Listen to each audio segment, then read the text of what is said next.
अस्सलाम वालेकुम। उम्मीद है आप सब लोग खैरियत से होंगे। एक स्केल होता है BMI, जिसे बॉडी मास इंडेक्स कहते हैं, उससे काफ़ी लोग वाकिफ़ हैं। उसमें ये होता है कि आप अपना वज़न डालते हैं केजीज़ के अंदर और अपनी आप हाइट डालते हैं सेंटीमीटर्स के अंदर, तो वो आपको एक रेंज देता है कैलकुलेट करके, जिससे वो ये बता देता है कि आप मोटे लोगों के अंदर आते हैं, नॉर्मल लोगों के अंदर आते हैं, या पतले या कमज़ोर लोगों के अंदर आते हैं। तो ये ऑनलाइन अवेलेबल है। इसी तरह का एक स्केल है जिससे बहुत कम लोग वाकिफ़ हैं, उसको कहते हैं BMR।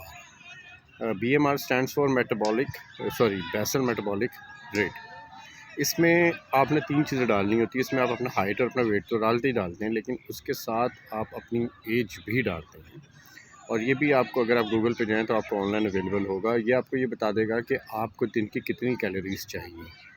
अब होता क्या है कि अगर ये आपको बताता है, मिसाल के तौर पे आपके दिन की 2000 कैलोरीज़ की रिक्वायरमेंट है या 2500 कैलोरीज़ की रिक्वायरमेंट है, तो जो लोग मोटे हैं या जिनकी वेस्ट लाइन बढ़ी हुई है, बेढंगे हैं, पेट बाहर निकला हुआ है, उनके दिमाग में ये बात आती है कि यार, हम मिसाल के तौर पर अगर ये 2500 कैलोरीज़ बता रहा है, तो हम किसी तरीके से अपनी कैलोरीज़ कम कर देते हैं, अपनी खुराक कम कर देते हैं, और हमारा जो है वज़न कम हो जाएगा।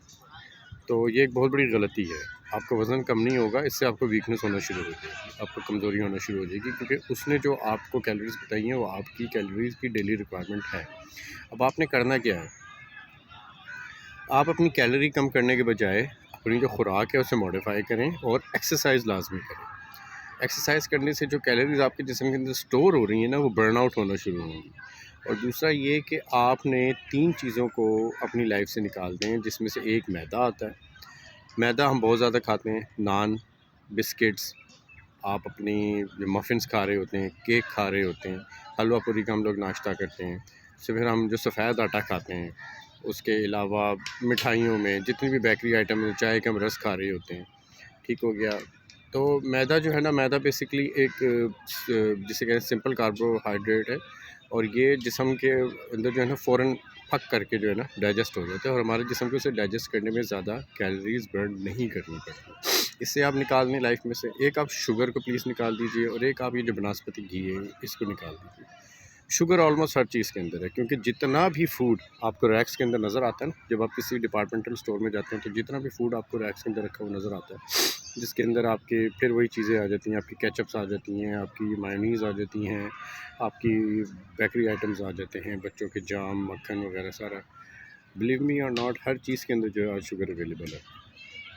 तो क्योंकि जो फूड कंपनीज़ हैं, ये शुगर ऐड करती हैं, इसलिए क्योंकि चीज़ों का टेस्ट मेंटेन किया जाए।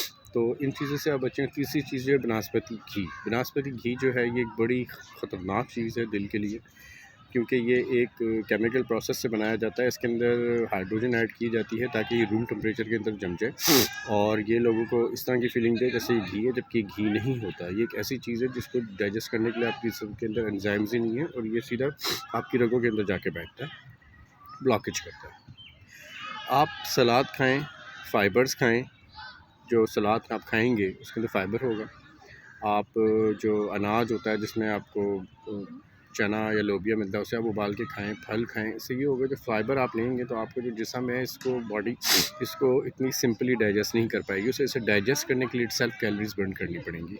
इससे आपको कॉन्स्टिपेशन भी नहीं होगी और आपकी शुगर भी स्पाइक नहीं होगी। एक्सरसाइज़ को अपने जिस्म का लाज़मी हिस्सा बनाएँ। अपनी जो जिस्म है उसकी आदत डालें, और इन चीज़ों के करने से आप देखेंगे आपका जो है वज़न कम होगा और आप काफ़ी रिलैक्स ईज़ी फ़ील करेंगे।